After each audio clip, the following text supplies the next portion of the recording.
What's popular, YouTube? Another day, another demo. And if it is the new year for you, Happy New Year. If you're in Australia or Southeast Asia or something, congratulations. You're at 2021.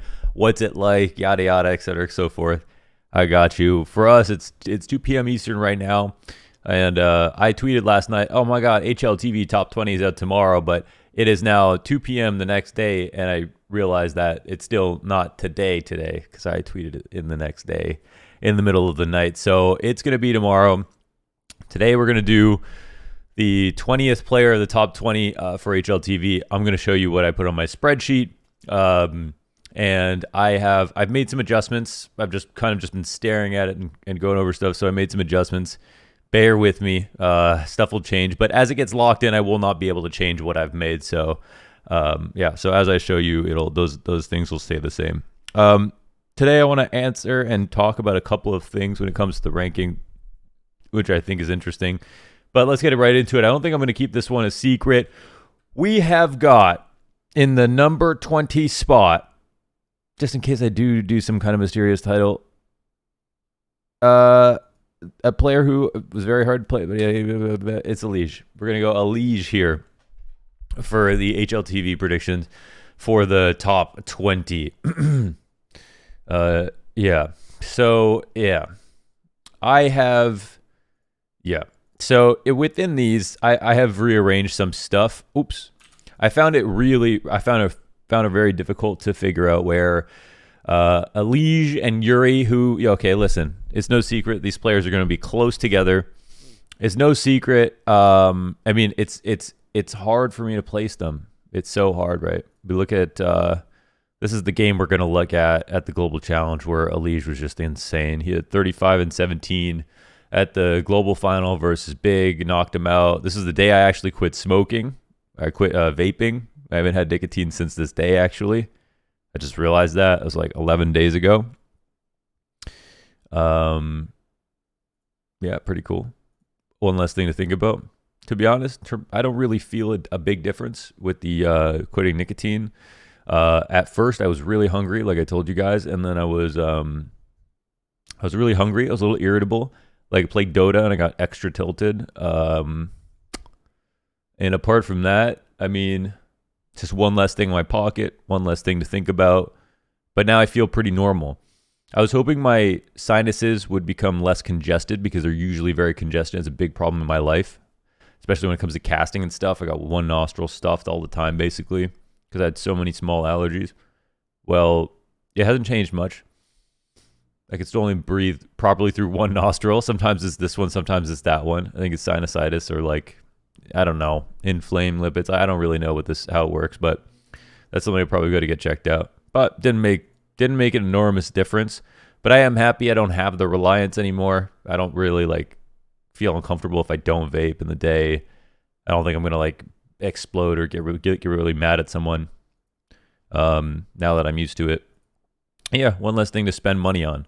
Oh yeah, before we go into the rest of this, we got to go and look at I put out a tweet yesterday to ask about what people's top 20 prediction lists are. So let's go ahead and take a look at what people have predicted for the HLTV top 20. Wow, I've already tweeted so much. Okay, so here it is. This one's for Jules. All right, so kind of happy with this. I feel like some people underestimate the value HLTV puts on tournament placings. Kind of surprised some players I picked fell under my radar this year, especially Brolin. Interesting. Okay. Yeah, so that makes sense. I think for me, when I was thinking that the tournament placings mattered, it was more so that the deep runs meant more matches versus top players, top teams. So like more impactful stats versus top 5 teams. But maybe it is just actual rankings in the tournaments. Like surely, top 3 teams should have, 2 players each in the top 20, something like that. But, one player who I thought was pretty overrated actually this year, who I had in my top 20, but I removed them, was Xantares. You want to take a look at this? I'll add 2 timestamps because this is just, there's just a lot of thoughts today I want to go over. We look at Xantares actually. No hate, but I had him really high up, and in my memory, I was like, man, this guy was actually very good. But let's see, we filter for top 20 here. He fell off a lot versus top 5 opponents compared to his other ratings, and he played a very significant amount of maps versus them. Still stayed above a 1, but just saying. And then we filter for his weaker events here, or his weaker ratings overall. And we've got a couple of important events where he didn't play well. And then the other events here where he had his less good ratings were all of the big events of the year. Global Challenge, Blast Premier Fall Finals, Pro League, even Pro League. This was a big thing. A lot of the top players in the list for me had very, very good ratings across Pro League. Not always possible, of course, but yeah, season 12 was more into the year as well. And we go up as we go into the, this is a qualifier, I think, 2-map qualifier, 2 maps. Open Fall was his big event of the year. This is a very hard event. But apart from that, he's got no tier 1 events with really, really good ratings.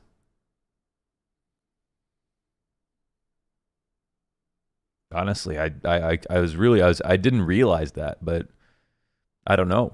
I thought he actually fell off quite heavily. So that's one thing that I had him on the list, but I actually took him out of both. I found that there was other players to throw in there. Yeah, the really tough ones for me are like, I feel like I could be wildly wrong about Blamef, wildly wrong about Montu. I put them both high up. But there's the deep run in tournaments problem for both of them, and then also how much impact did they actually have with their stats, if that makes sense. But I don't know how they're going to rate that. But they both had very, very good, strong ratings versus tier 1 competition. I think that's something that I weighed them heavily for. Okay, Jakku, it's top 10, someone accurate, top 20 super random. That is definitely true. That is definitely true. I only didn't have Esatag and JKS for a limited amount of good events this year. Mir's an interesting shout. And Shiro's an interesting shout as well. I think only issue for Shiro is he played a very limited number of games versus tier 1 teams, I think. So the stats I don't think he would have played badly versus those teams, kind of like the Elige and Yuri problem. But just not much data, That's the only thing. 7 maps versus tier 1 competition. 11 maps versus, and he did play a lot of events, but yeah, versus tier 1 is the problem. Tier 1, tier 2. Okay. Otherwise, yeah. Oh, we have Masuda on here too. Okay. And damn, Searson, he's way up there. I respect it. I think Searson is probably, it's like the Mantu, Searson, Blamef, Bermuda Triangle of Death is the weird, crazy one that could either tank your list or make you look like a genius. And I found it very hard for those guys. Where do they go in, considering they're pretty new? Okay, I think. Okay, Thomas. Here is my list. Tricky after 10th place. I'm ranking Stown and Cadian probably higher than most. But I think they are the main reasons Sirok had success and deserve to be here. I agree with that 100%. Where Cadian goes is a big question for me, but I definitely, for a while, Cadian, there was like a couple of months where Cadian had the best stats versus tier one teams.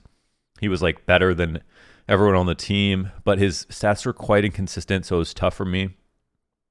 Stown, on the other hand, I mean, he just by the games we watched, of course, this guy could pick up any gun, play like any spot. He was just clearly such a good player. So I put him in the hunter category for me, where I just feel like I looked at him and like, man, this guy was just such an important part of the team, like such an important part of the year for this team. Without him, they don't come anywhere close in terms of results. That's how I looked at it. So we got the high regard here. So yeah, this makes sense to me. Oh, Rez, that's someone I didn't even look at really. And Nock, his stats were all over the place, but man, I really had high hopes for Nock. I feel like Nock is a top 20 player, but didn't prove it. I feel like next year's his year, but I think this guy has so much a big future. So I like that shout. I'm pretty bad at this, but here's my best guess. Listen, these lists are not easy to make. They're kind of stressful. And it really feels like you can see the way that everyone's qualifying these lists. That it's a stressful thing to make a list like this. Oh God, I hope I Okay, no, it's good. Yeah, it's a stressful thing to make a list like this, man. It's hard. So, all right. I'm pretty bad at this, but this is my best guess. Okay. Any surprise? Yuri in the top 5. Okay, this one I don't think HLTV is gonna like this very much, but I respect it. 100%, I respect it. If it's just your top 20, like I'm fine. Like I think Yuri was insane this year. I think he proved it when they came over.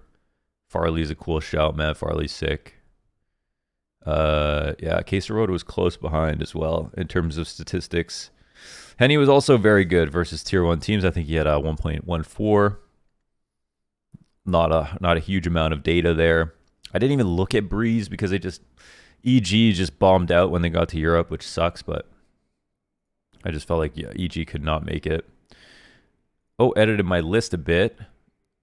Okay, but Yuri stays strong. Okay.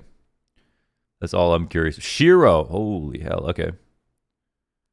Interesting. It's by Xavier. Zeppa. Vinferno. Like NACS coming in at 20. Still alive. They said he was dead. He made HLTV top 20. I feel like I made some massive mistakes, but here it is. Okay. I like how I highlighted his massive mistake. No, I'm just kidding. Nico. You put a 0 for Nico? That can't be a coincidence. Hunter, Stone, Art, Brolin, Valda, Tabson. Okay. He was a bit up and down, but he definitely, I feel like he did have a strong year, but he was still very up and down at the same time, stats-wise. Probably this weirdest amalgamation of bias eye tests and stats, but here's mine. I like that. Okay. Tronic, Searson, Brolin, man. Brolin. I didn't really look at Brolin, I'll be honest. I should have maybe. Okay. Yeah, this list is making a lot of sense to me. I mean, the whole thing seems pretty good. Seems pretty reasonable. Brolin is the one that I just didn't even I didn't really look at, I guess. Risky, indeed. It always is. Navera Masuda. Interesting. I think Navera is a top 20 player this year, but I don't think he just had enough games to compete is the problem. Started doing this, deleted after number 11. Okay, that's a like. Leave you a like, sir. I like that. Brolin 20. Damn, maybe I should look at Brolin. Any surprises here? It's like a very reasonable list here. I like where we're going with this. I like this. By Astro, okay. We've got the top 5. Ooh, Magic in the top 5. That's a shout. All right.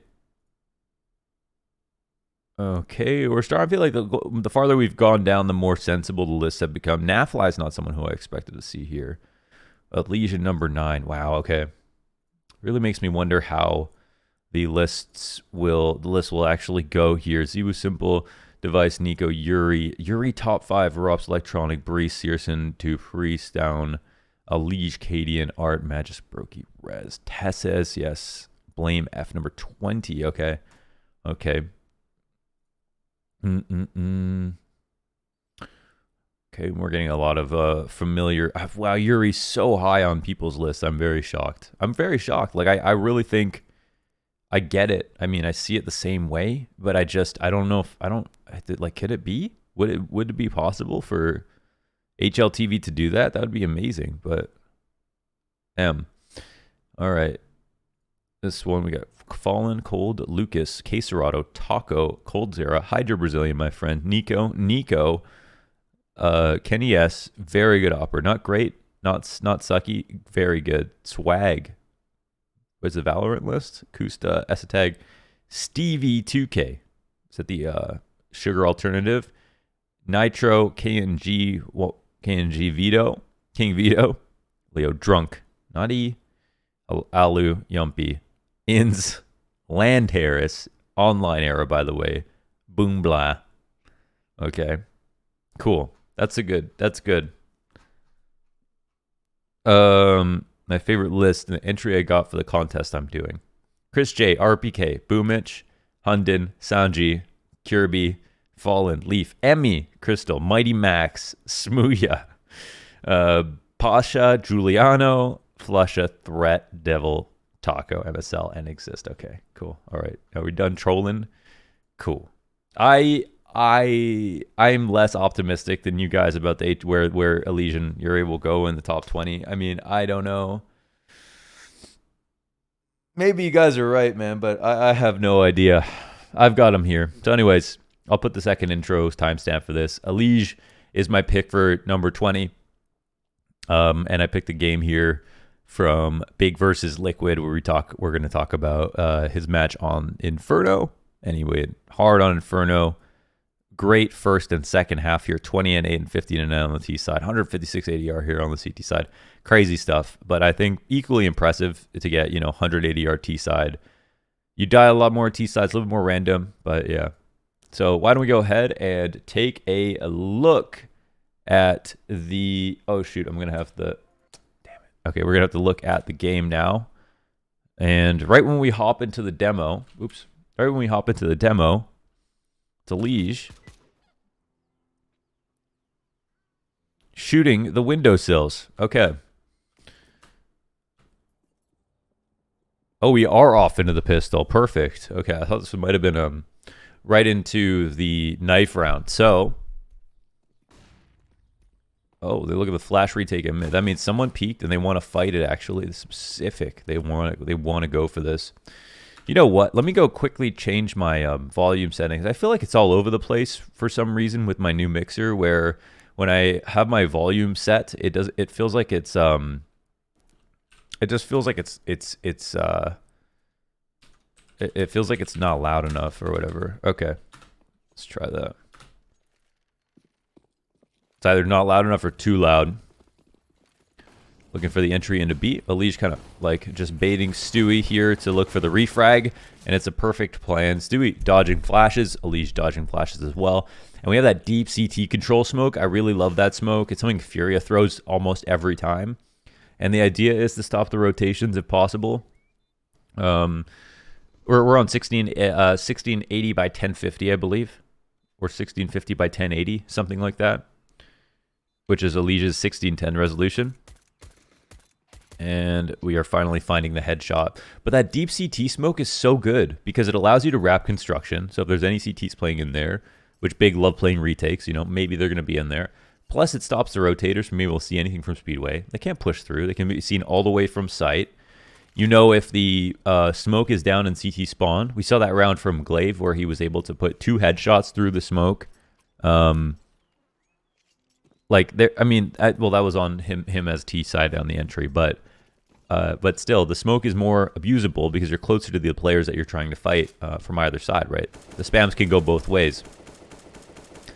When you're spamming into this back hall, you should go ahead and look at where the bullets go, but you kind of want to be near the middle of the bridge, aiming for the middle lower part of the window to try to get the shots into the hall, into the best place possible.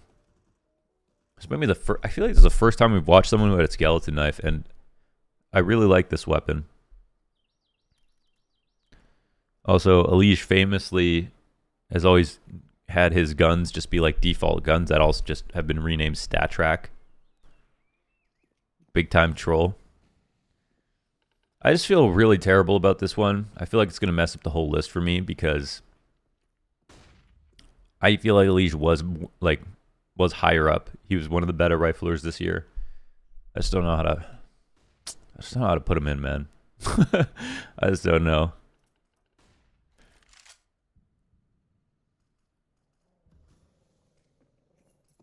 All right. We're going to burst out. You can see the protocols there to specifically split out to the right and the left. And the idea is to make your opponent's eyes go crossed, right? So you're sitting there waiting for people to come out of the halls, and then someone jumps out to the left, someone runs out into the pit, and you're like, oh, which way do I shoot? And that way you cover lane, you split the defense's attention, and if there's someone on the site, they have to now worry about their left and right side. And hopefully, like, their eyes go crossed. That would be the ideal situation.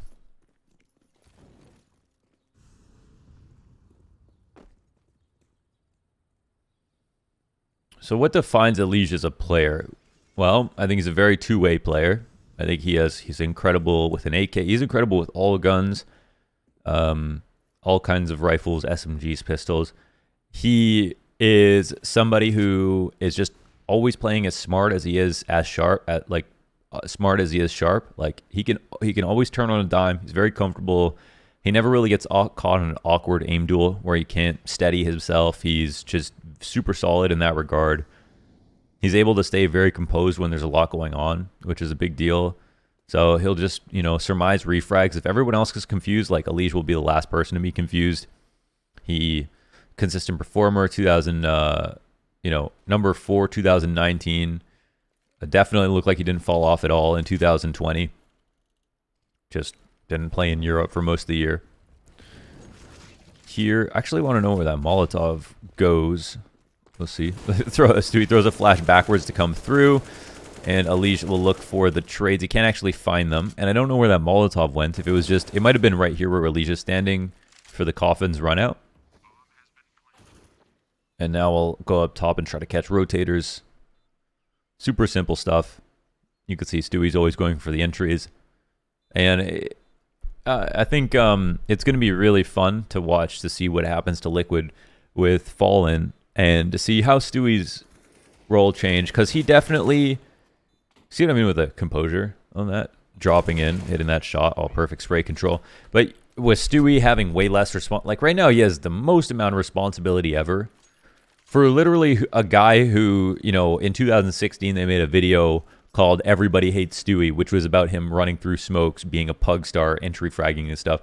Now this guy is like a support player, IGL, Opper, the father, the Pope. Like, he's got so much to do every single round.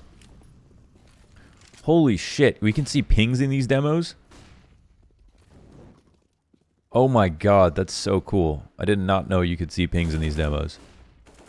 That is such a game changer. What? This one's from the Global Challenge, so maybe we'll see more of them, but... That's sweet. But yeah, and like entry on T side, I mean, it'll be good to see Stewie get back to a position where he can just be entry and second call, mid-round call. So here Alicia's just trying to punish the player who reclaims mid. There it is. Searson goes down. And you can see how he has kind of an off angle, right? He's not waiting in mid for Searson. He's waiting, hanging out just above mid slightly. Oh, that was a sick readjustment. Oh my god, the 4K entry on A site. That's disgusting. That is disgusting. That is really good. But like when you want to, catch an Opera off guard, you have to... They're going to be clearing out an angle slowly, and then they'll pre-aim to another angle and then clear, or they'll like drag it all the way across and then stop. And you have to find that gap, right? That gap where they're done clearing an angle, they're thinking about the next set of angles. They might kind of try to shimmy into a new position slightly, adjust their crosshair to pre-aim something like that, and then be in that spot when you're rifling. It takes a lot of self-awareness, and it just takes some reps, right? Like you just stand in spots, see what people normally clear.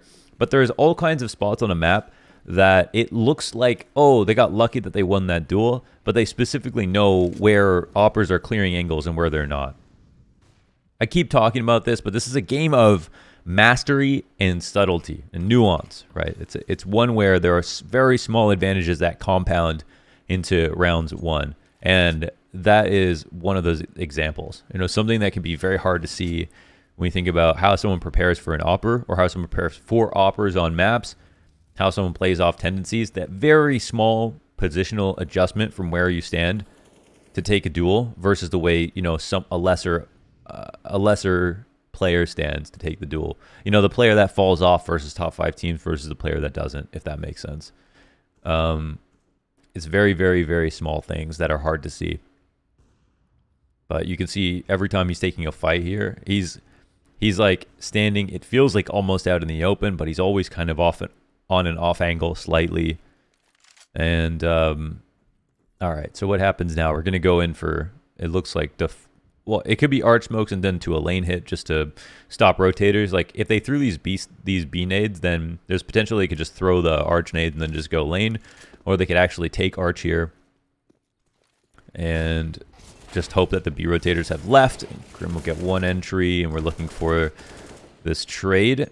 Liege will not find it, but they've got arch. You know, they've got the arch kill. They can go lane. They know people have started to rotate over, and they might need a Liege to do a lot here. Nope, Twist and Naff, actually. They've got it covered. They've got your back. One left, he's dead, 5-0 start.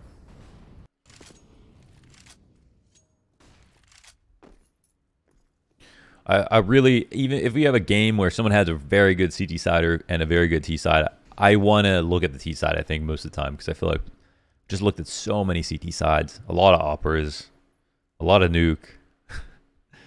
Got to keep it fresh. And Norse tweeted out and said that there was a official version of Tuscan being made. I don't know if that has anything to do with Valve, but he's asking for people to come and play test it. Man, if that's true, that'll be fucking awesome. I personally think Tuscan was like okay. I've actually played a match on it, like Sivo main. I played like a couple matches on Tuscan. We had to like learn the map and learn smokes and shit in CSGO. And I thought it was good. Okay, so Big throwing their nades. I think like Liquid know at this point that Big are just playing insights. They haven't really been fighting at mid control. I was very critical, I think, of Big, and I always have been actually, of their Inferno. I kind of shocked at how they play this. But Searson doesn't get flashed or smoked off. It gets 2 opening kills. And it looks like the site hold's going quite well. There's still one person in B, maybe 2. Keto, last one up. He'll end up dying. Nafly, 10 seconds left. And Searson will finally take him out on the rotate. So here's a position where they just needed to smoke Searson out, at least, if they wanted to go for that arch wrap. But they left it wide open to make it seem like it was going to be an A hit. Kind of a fake. They got punished for it. That's a position where they basically... they're not expecting Searson to be there, I guess, is the best way to put it, right? Sometimes you're playing off of, like, what's the optimal CS, but sometimes you're just playing off of the opponent, where you think they're going to be. Because, you know, the best way to play CS is not necessarily to cover every option every single round. Because then that's how you get... that's when a team starts stacking versus you. That's when a team starts... you know, playing anti-flash before they're even holding out on the angle. You have to be unpredictable. And sometimes that's why it looks like pro teams are like taking dumb risks or something. They're just getting out-read sometimes. And that is a big risk. Like, that's something you don't want to have happen, right? So you should not be able to stand out there on a shoulder peak like this. It might have been an ineffective flash.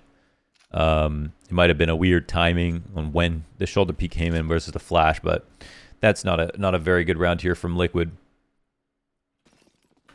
2 not so very good rounds here from Liquid.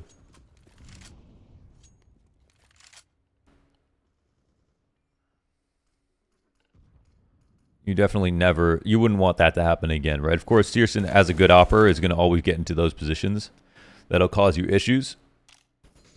And let's see how much Liquid know about the setup right now. Because I think once they shoot people, they shoot big off of any kind of mid-control, Liquid should just basically think about hitting A, like, oh, really quickly after that. I don't know if any nades came through, but Searson finds the pick in Boiler as someone pushes out of lane as well. And here's a great kill from Tizian, who maybe has now fallen off into the pit. Let's see what Grim can do about this.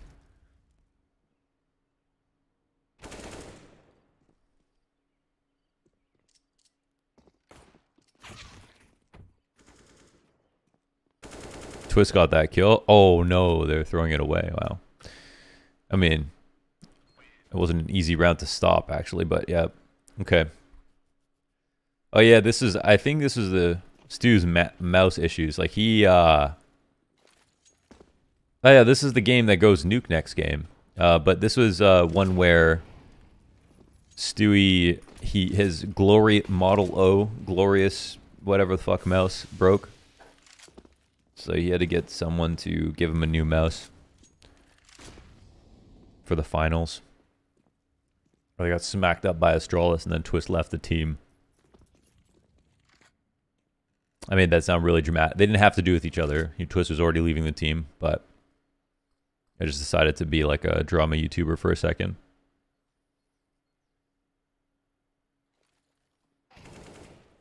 Always going for these shoulder peaks, just asking to take damage, but they do suss out the info without getting opt. However, they do get dinked, and some trades are here for the CTs. What is Liquid going to do? They don't have the option to go back because the bomb is now on the site, and they take the duel all the way back into spawn. That is something that you just have to hope and pray you get. It's not a situation you want to take, really. But at the same time, for the CT side, you know, maybe that's a spot where you don't want to peek. You just want to make sure you peek only when you definitely get the kill. And now Twist, he'll get the kill on Xantares, and there's one player back here. This is actually a fantastic round from Twist. I remember that. We didn't see it from his perspective. We're locked in the leash today, but that was one really big round here from Twist.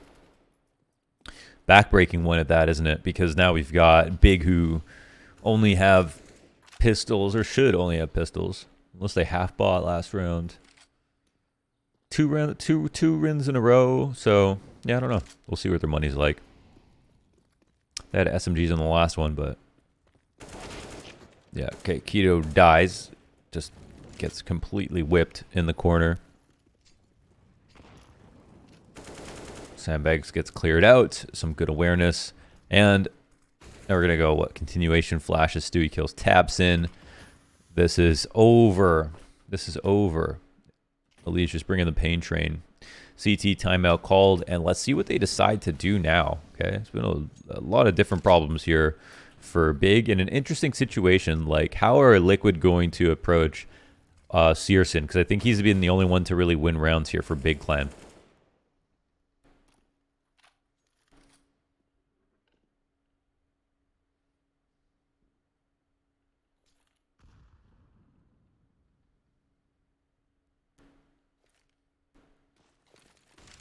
Chimney flash out.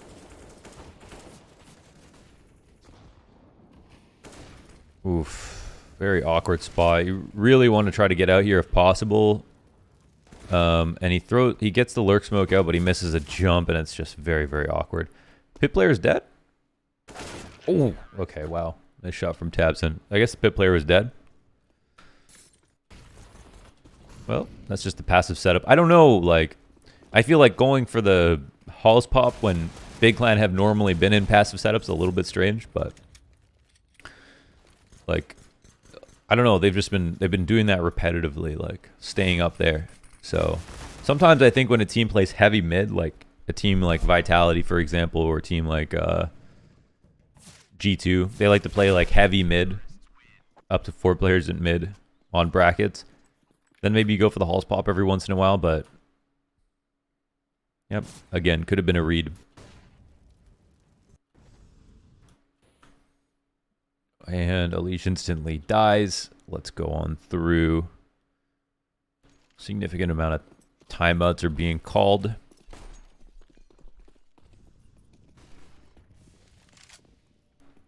see what the deal is. Searson again. A rose in the concrete. A ray of light in a dark shed.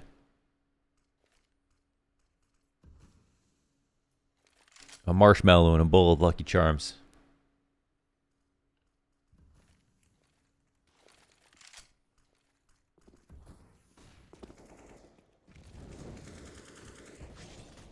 They go for the Halls pop again, but look, it's a double pit setup, man. Why'd they do it? Why'd they do it? They went to the Halls pop again. Interesting. Last round of the game. Of the half. You know, you know, like the number one thing you're worried about on the A setup, and if it, you know, when you're on very passive like that, is like, make sure we watch Halls. Double pit, such a strong setup versus Halls. I mean, versus anything really, but I think it's really Arch that they're like both worried about, but one that they should try to. I feel like Arch is being not given a lot of love here, where like Searson's on the corner at Arch, But they could be using utility to get them off and then trying rounds where they split towards B or take arch control and hit A.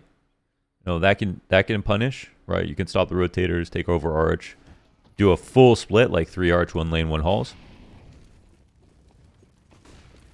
But instead they're just kind of running right into the setup. Exactly how Big wants. But okay, flash into CT spawn, and they're just going to try to get in here. But surely it looks like Big will win this one. Let's see if Alish can at least get a nice little 1D to close it out. No, he doesn't just yet. 1 on 5. Any kills? With a game like he's having, he's going to get 1 for sure. Everybody knows it. No, Xantares will win the duel. Okay, that is the game. Alish, I've got him at number 20 for HLTV. I've got, of course, my list. I've got Tessus down here. I didn't even talk about him. I don't know if I should. Already up 35 minutes. Maybe I'll just leave it for tomorrow when we talk about Tessus in the... Like, my list is pretty much HLTV's list but scrambled. So we'll talk about it as we get there, I guess, instead of both players. All right. Cheers. Hope you liked that one. See you tomorrow for another Coach Lau. And Happy New Year's.